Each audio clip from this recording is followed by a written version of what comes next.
नमस्कार मित्रों, स्वागत है आपका हमारे YouTube channel Nilesh study class में। मित्रों, आज हम आपके लिए इस वीडियो में लेकर आए हैं भक्ति काल से संबंधित एक महत्वपूर्ण टॉपिक, जिसमें भक्ति काल के बारे में संपूर्ण जानकारी दी गई है। उसके प्रमुख कवि, उसके लेखक, उनकी रचनाएं और भक्ति काल को कितने भागों में बांटा गया है और उन भागों की जो प्रमुख विशेषताएँ हैं आदि समस्त जानकारी हम आपके लिए इस वीडियो में लेकर आए हैं। तो इस वीडियो को शुरू से लेकर एंड तक अवश्य देखिएगा। धन्यवाद मित्रों।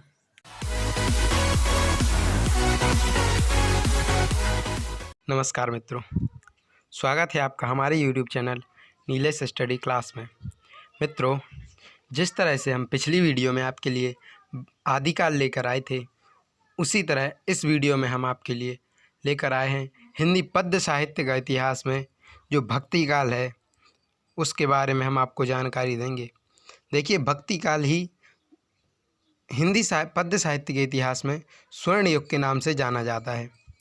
तो आइए हम भक्ति काल के बारे में विस्तार से जानते हैं।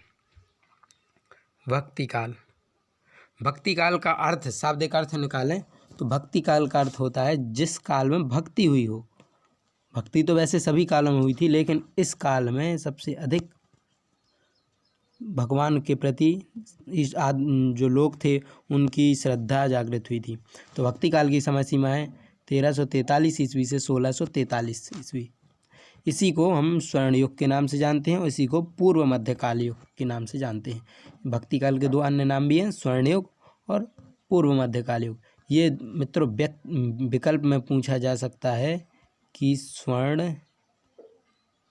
जो स्वर्ण युग है वो किसे कहा जाता है, तो स्वर्ण युग कहा जाता है भक्ति काल को। ठीक है मित्रों, तो भक्ति काल को ही स्वर्ण युग कहा जाता है। इस समय देश में मुसलमानों का राज्य प्रतिष्ठित हो जाने के कारण हिंदू जनता के हृदय में गौरव, गर्व और उत्साह के लिए वह अवकाश न रह गया। अर्थात भक्ति काल जो समय है इसका, ये समय 1343 से 1643, इसके स्टार्टिंग में ही मुसलमानों का भारत देश पर राज्य हो गया था। जब मुसलमानों का भारत देश पर राज्य हो गया तो जाहिर सी बात है कि जो हिंदू जनता थी वो उनके अत्याचारों को सहन नहीं कर पाती थी। फिर भी जो उनके मुसलमानों के प्रति जो बुरे विचार, बुरे भाव थे वो तो उनके मन में बरकरार रहे, लेकिन अपने देश के प्रति गौरव, गर्व और उत्साह के लिए कोई जगह नहीं बची थी। अर्थात उनका जो हृदय है वह गौरव से, भारत देश के गौरव से, उत्साह से और गर्व से भर गया था।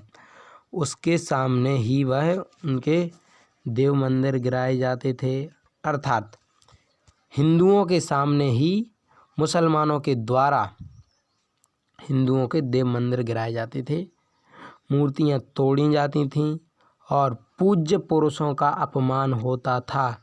अर्थात जो हिंदू लोग थे, उन जो पूजते थे उन लोगों को, उनका अपमान होता था। अर्थात जो हिंदू धर्म में पंडित वगैरह थे, जो उच्च आदमी थे, उनका अपमान होता था। जो उनका नेतृत्व करते थे हिंदुओं का, उनका अपमान होता था और वे कुछ नहीं कर सकते थे। क्योंकि वह कुछ क्यों नहीं कर सकते? क्योंकि मुसलमानों का राज्य प्रतिष्ठित हो गया था, स्थापित हो गया था। हिंदू राजाओं ने भी उनकी सदस्यता ग्रहण कर ली थी। चूँकि जब हिंदू राजा ही मुसलमानों की सदस्यता ग्रहण कर ले, उनका अधीनता स्वीकार कर ले, तो जाहिर सी बात है कि प्रजा भी अपनी राजा के साथ ही उनकी शरण में चली जाएगी। ठीक है मित्रों, देखिए आगे। ऐसी दशा में अपनी वीरता के गीत ना तो गा सकते और ना ही सुन सकते थे। हिंदू जो व्यक्ति थे, हिंदू जनता थी, वो ना अपनी वीरता के गीत सुन सकते थे ना गा सकते थे। अर्थात कुछ नहीं कर सकते थे वो वीरता के लिए, सिर्फ मुसलमानों की अधीनता, केवल मुसलमानों की अधीनता के अलावा। आइए अब हम देखते हैं भक्ति काल का एक जो संक्षिप्त रूप से आप कह सकते हैं कि इससे आप भक्ति काल के बारे में जान सकते हैं। तो भक्ति काल को दो शाखाओं में बांटा गया है, एक है निर्गुण भक्ति धारा, एक है सगुण भक्ति धारा। दो भागों में बांटा गया है, निर्गुण और सगुण।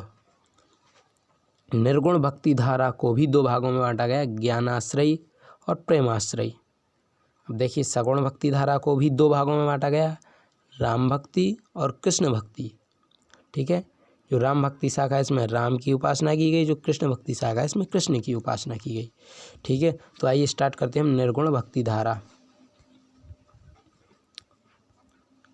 तो हम कह सकते हैं निर्गुण भक्ति धारा, जिस धारा में भगवान के निर्गुण निराकार रूप की आराधना पर बल दिया गया उसे निर्गुण धारा कहते हैं। बहुत ही सिंपल सी डेफिनेशन है। कोई पूछे निर्गुण भक्ति धारा क्या है, तो जिस धारा में भगवान का निर्गुण अर्थात कोई गुण नहीं है, निराकार अर्थात जिसका कोई आकार ना हो, ऐसे भगवान की आराधना की गई है, ऐसा रूप की आराधना की गई है, तो वो किस धारा में की गई है, निर्गुण भक्ति धारा में।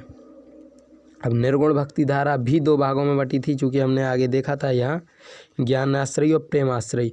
तो देखिए अब हम देखते हैं ज्ञान मार्गी यानी ज्ञानाश्रयी धारा। तो ज्ञानाश्रयी धारा देखिए इसी का नाम है ज्ञान मार्गी धारा, ज्ञानाश्रयी धारा कह सकते हैं या ज्ञान मार्गी धारा। तो ज्ञान मार्गी काव्य धारा उपासना, ज्ञान और प्रेम पर आधारित है। अर्थात इसमें क्या क्या हुआ जी, उपासना, इसमें उपासना की गई ज्ञान मार्गी, ज्ञान और प्रेम। इसके अंतर्गत संत कवियों ने समाज में फैले हुए विभिन्न आडंबरों, अंधविश्वासों, रूढ़ियों आदि का खंडन किया है। देखिए मित्रों, जो भक्ति काल का जो ज्ञान मार्गी शाखा है इसमें सभी ज्ञान की ओर, देखिए ज्ञान की ओर आकृष्ट हुए, ज्ञान की प्राप्ति करने लगे।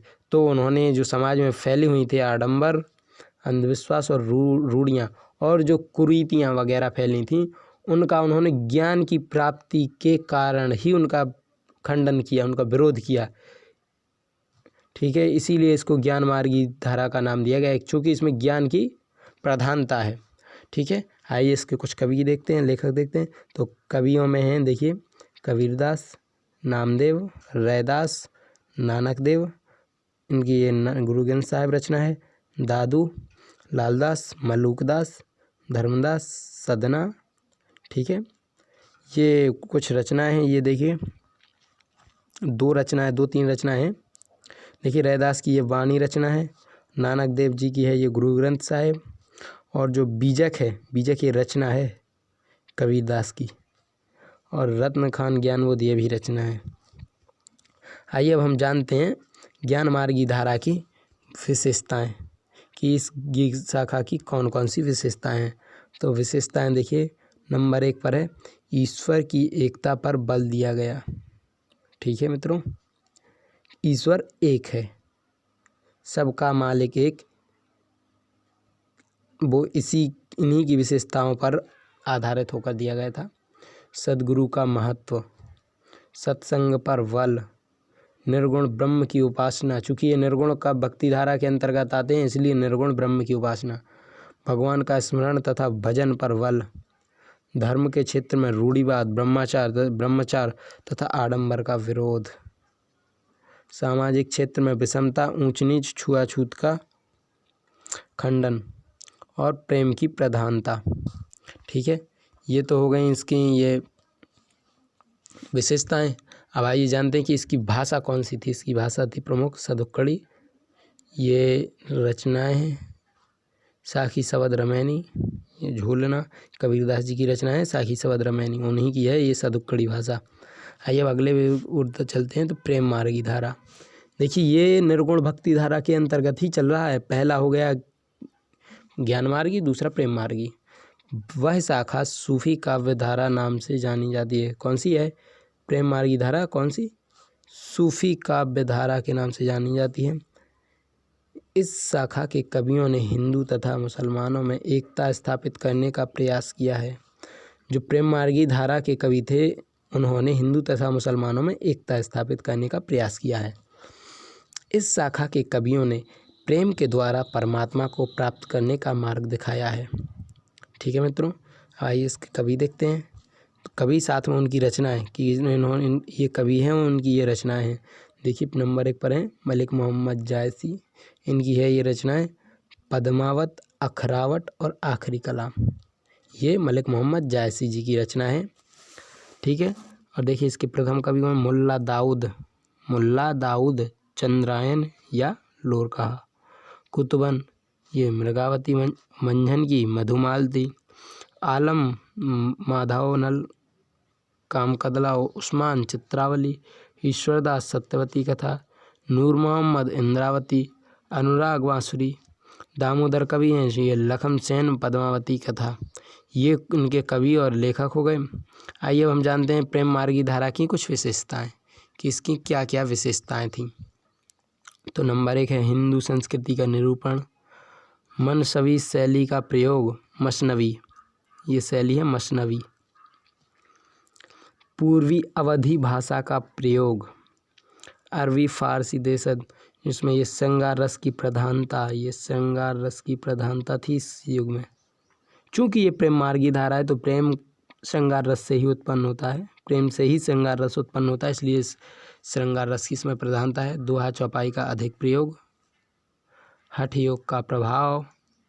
प्रबंध शैली। प्रकृति चित्रण ये इसकी कुछ विशेषताएं थीं। देखिए आगे और भी विशेषताएं हैं। प्रेम का आधिक्य। दास्य भाव की उपासना। मुसलमान होकर हिंदू प्रेम गाथाओं का वर्णन। ठीक है मित्रों, ये प्रेम मार्गी धारा हो गई। आइए देखते हैं अब सगुण भक्ति धारा। सगुण भक्ति धारा में जिसमें भगवान के सगुण साकार रूप की आराधना की गई उसे सगुण भक्ति धारा नाम दिया गया है। बहुत ही सिंपल डेफिनेशन है, एक बार ही पढ़ेंगे तो आपको याद हो जाएगी। जिसमें भगवान के सगुण साकार रूप की आराधना की गई उसे सगुण भक्ति धारा का नाम दिया गया। सगुण भक्ति धारा भी 2 प्रकार की धारा में बटी थी। नंबर 1 राम भक्ति धारा। तो देखिए देखते हैं राम भक्ति धारा। जिन्होंने भगवान के दुष्ट दलनकारी लोक रक्षक रूप को सामने रखा वे राम भक्ति धारा के अंतर्गत आए। भगवान के दुष्ट दलनकारी, दुष्टों का संहार करने वाले, लोक रक्षक, जनता की रक्षा करने वाले, लोगों की रक्षा करने वाले, ऐसा रूप जिस काव्य धारा के लोगों ने माना वो कौन सी काव्य धारा कहलाई? राम भक्ति काव्य धारा। ठीक है मित्रों, अब इसके देखिए प्रमुख कवि। तो प्रमुख कवि में आते हैं तुलसीदास। इनकी ये रचनाएं देखिए। श्री रामचरितमानस, गीतावली, कवितावली, विनय पत्रिका, दोहावली, कृष्ण गीतावली, पार्वती मंगल, जानकी मंगल, वरवै रामायण, रामाज्ञा प्रश्नावली, वैराग्य संदीपनी, रामलला नहछू, ये इनकी रचनाएं तुलसीदास जी की। मित्रों याद कर लीजिएगा ये रचनाएं, ये तुलसीदास जी की। इंपॉर्टेंट पूछ सकते हैं कि जानकी मंगल किसकी रचना है, पार्वती मंगल किसकी रचना है। ये श्री रामचरितमानस तो बहुत ही इम्पोर्टेंट है। देखिए रामानंद की रचना है राम आरती। अग्रदास की रचना है रामाष्टयाम, राम भजन मंजरी। नाभादास की रचना है भक्तमाल। नरहरिदास की है पौरुषेय रामायण। ठीक है मित्रों, अब आइए इसकी कुछ विशेषताएं देखते हैं कि क्या क्या विशेषताएं थी। तो विशेषताओं में ये है राम का परब्रह्मत्व, राम को ही ये परब्रह्म मानते थे इस भक्ति धारा के लोग। सेकंड, दास्य भाव की उपासना। ये दास्य भाव की उपासना, ये शब्द ये बता रहा है कि जो श्री राम जी थे, भगवान राम थे, उनको अपना प्रभु स्वामी मानते थे, प्रभु मानते थे और खुद उनके दास थे। तो इसमें भगवान को प्रभु और खुद को दास बनाकर उपासना की गई है, इसलिए इसमें दास्य भाव की उपासना आ गई। समन्वय की विराट चेष्टा। स्वांता सुखाय काव्य रचना। अवधि और ब्रजभाषा का प्रयोग। प्रबंध और मुक्तक शैली का प्रयोग। विविध छंदों का प्रयोग। लोकहित की भावना के कारण मर्यादा की प्रबल भावना। ठीक है मित्रों, ये तो हो गए राम भक्ति धारा। अब आइए देखते हैं कृष्ण भक्ति धारा। कृष्ण भक्ति धारा कौन क्या है? जिन्होंने भगवान के लोकरंजक रूप को सामने रखा वही कृष्ण उपासक कहलाए। लोकरंजक अर्थात लोगों का मनोरंजन करने वाले।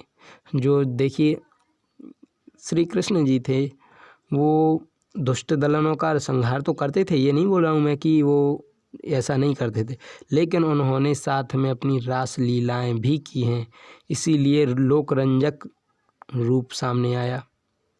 लोकरंजक रूप कृष्ण का, कृष्ण भक्ति का, इसीलिए ये कृष्ण भक्ति धारा कहलाई। विद्यापति को इसका शाखा का प्रथम कवि कहा गया है। कौन, किसको? तो इसमें प्रथम कवि किसको कहा गया है? विद्यापति को। देखिए प्रमुख कवि देखिए गुरु वल्लभाचार्य जी थे, उनके 4 कवि थे ये। कौन कौन से? सूरदास, इनकी रचना है सूरसागर, सूरसारावली, साहित्य लहरी, ये सूरदास जी की रचना है। कुंभन दास, इनकी है फुटकर पद। परमानंद दास, परमानंद सागर। कृष्णदास, जुगलमान चरित। ठीक है मित्रों। और ये विट्ठलनाथाचार्य के 4 कवि थे ये। छीत स्वामी, इनके फुटकर पद। गोविंद स्वामी, फुटकर पद। चतुर्भुज दास, द्वादश यश। भक्ति प्रताप, ऋजु की मंगल, ये इन चतुर्भुज दास की रचना थी। और नंददास की रास पंचाध्यायी भंवर गीत, ये किसकी? नंददास की रचना थी। ठीक है मित्रों। आइए इसी के अंतर्गत एक ये महत्वपूर्ण बात आती है अष्टछाप की कवि। अष्टछाप के कवि जो हमने ऊपर बताए, तो देखिए अष्टछाप की स्थापना कब हुई थी? अष्टछाप की स्थापना 1565 ईस्वी में की गई थी। इसकी ये कुछ कवि हैं ये नरोत्तम दास, इनके सुदामा चरित। रसखान, प्रेम वाटिका। सुजान रसखान, दान लीला, ये रसखान की रचना है। मीराबाई के हैं ये राग गोविंद। नरसिंह जी का मायरा, गीत गोविंद टीका। आइए अब देखते हैं इसकी कुछ विशेषताएं। प्रमुख रूप से इसकी ये विशेषताएं कि कृष्ण लीला का गान, कृष्ण भक्ति काव्य धारा में कृष्ण लीला का गायन होता था। लोक पक्ष की उपेक्षा, सख्य भाव की उपासना, इसमें सखा मानकर भगवान की उपासना की गई है कि भगवान को अपना मित्र बना लिया, उनके खुद सखा बन गए और उनकी उपासना करने लगे। श्रृंगार एवं वात्सल्य रसों की प्रधानता, चूँकि जो कृष्ण लीला है वह पूरी की पूरी कृष्ण लीला श्रृंगार एवं वात्सल्य रस से ही भरी पड़ी है। कृष्ण जी का गोपियों के साथ जो संवाद रहा है वो श्रृंगार रस के रूप में रहा है, चाहे वो वियोग हो या संयोग हो। और जो माता यशोदा और कृष्ण का जो संवाद रहा है वो वात्सल्य रस में रहा है। ठीक है मित्रों। ब्रज भाषा में मुक्तक काव्य शैली की प्रधानता, इसमें आपको 2 विशेषता मिल जाएंगी कि इसमें ब्रज भाषा का प्रयोग हुआ है और मुक्तक काव्य शैली की प्रधानता, इसमें मुक्तक काव्य शैली का प्रयोग हुआ है। गेय पद की प्रधानता, संगीतात्मकता, जो इसमें जो पद लिखे गए वो संगीत के साथ भी गाए जा सकते हैं। और लोक संस्कृति पर बल, तो ये तो थी कुछ इसकी विशेषताएं। ठीक है मित्रों। तो देखिए इसी के साथ ये आपका जो भक्ति काल है, जो प्रमुख काल कहा जाता है, स्वर्ण काल कहा जाता है अपने इसमें हिंदी साहित्य के इतिहास में, तो ये स्वर्ण युग हमारा आज इस वीडियो में समाप्त हुआ। ठीक है मित्रों। अगर वीडियो पसंद आई हो तो वीडियो को लाइक कर दीजिएगा और अपने मित्रों में शेयर कीजिएगा। और अगर चैनल पर नए आए हैं तो चैनल को सब्सक्राइब ज़रूर कर लीजिएगा, क्योंकि आपको इस चैनल पर हमेशा सदैव पढ़ाई के संबंध में ही वीडियोज़ मिलती रहेंगी। धन्यवाद। जय हिंद, जय भारत।